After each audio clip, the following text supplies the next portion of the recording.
G'day, good day to you. And how the bloody hell, eh? It is CrackAFruity back with a game of Gun Master. Now those of you that have seen my Drunken Stories before will know that I always like to play a party mode game, because I'm talking about Drunken Stories, which is a party type of topic.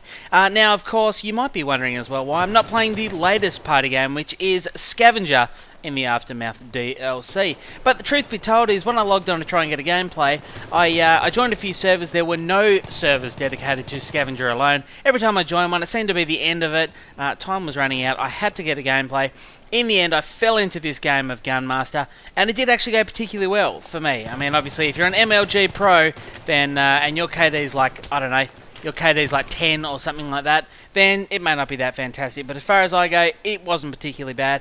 I'm not going to tell you what position I came, because I'll just leave that for the end. But it was such a good game by my standards that I'm going to upload the entire gameplay, which goes for about 17 and 18 minutes, something like that. I'm going to upload the entire game to my second channel, which is CrackAFruity 2. Now, if you're not already subscribed to that channel, please do head over, hit subscribe, follow that one, and yeah, hopefully you'll get some enjoyment out of this gameplay.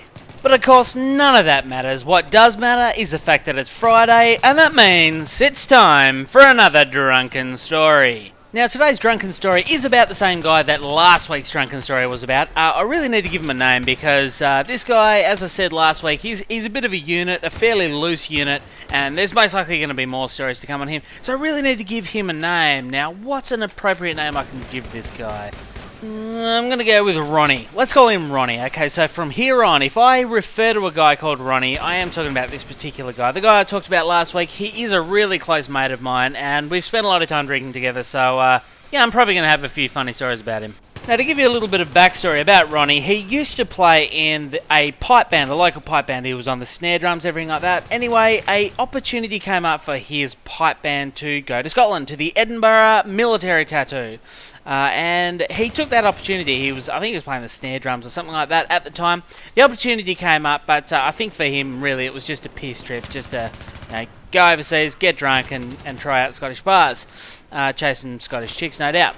But this fateful night to which my story refers to today was a night where he was out with the lads, out with the boys, having a few pints of beer, you know, everything was good, everything was fun. Anyway, he found himself getting particularly drunk. And of course he got drunk. You know, it wouldn't be a drunken story if he didn't get drunk. So anyway, after he found himself drunk, he had his little adventures, whatever else, and he went to bed. But of course that's not the end of the story, because if it was, this one would be particularly boring.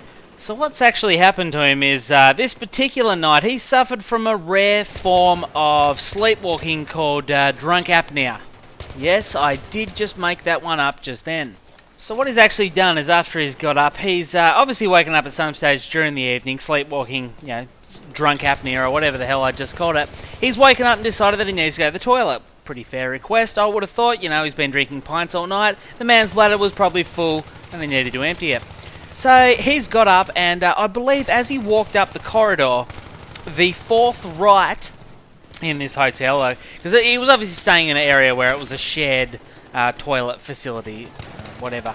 So anyway, the fourth door up on the right, that was the toilet. Unfortunately, on his drunken little sleepwalk, he only made it to the third door up, where he proceeded to wander into a room which another band member and the band member's wife were staying in. I would like to point out that these two people were around about 70-odd, 65, 70, somewhere there, in age that is. And he wandered up into their room and decided to take a piss, a wee, right in the guy's suitcase. He's just walked up, he thought he had the toilet, he's opened the suitcase, and he's dead set done a piss straight in it.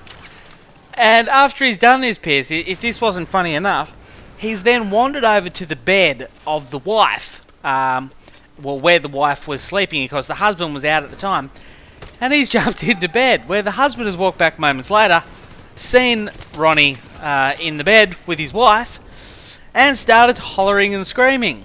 So Ronnie's jumped up out of bed, you know, wondering what the fucking hell's going on. There's some old bloke screaming at him. As far as he's concerned, he's in his own bed. And he's like, "What are you doing, you stupid prick?" And of course, Ronnie's going, "What the hell do you mean? What are you doing in my room?" And he said, have a look at who you're next to in the bed. And of course it was this dude's wife. Again, 65, 70 odd. This dude's wife, he's in there. So this old bloke is dead set chase Ronnie back up the hallway. He's run up in his underpants, wearing nothing but a smile. Piss bolting up the hallway, shitting himself. He's got absolutely no idea what's going on because he's just woken up. Anyway, jumps back into bed, still in a daze, doesn't know what's going on, falls asleep. Yeah, you got to remember that old Ronnie here, he's pissed as a fart. So anyway, wakes up the next morning, his old man walks in and said, you got yourself some apologising to do. And he's like, what for? And his old man says, well, you went up to, I don't know what his name was, let's call him Con. You went up to Con's room and you pissed in his suitcase and then you jumped into bed with his wife. Now this is actually a true story. I know you might be sitting there going, this is bullshit, but I shit you not, this is a true story. And all these years later, it's been a couple of years now, it still makes me laugh, which you can probably tell from the commentary. Anyway, thank you for listening, guys. Hopefully you've enjoyed this story as much as I've enjoyed telling it. If you have enjoyed it, please hit that like button, let me know you've enjoyed it. Check out my other Drunken stories. I'll put the links on the screen. And remember, if you're new to the channel, please hit subscribe for all my vids. Thanks again for listening. And I'll catch you next time.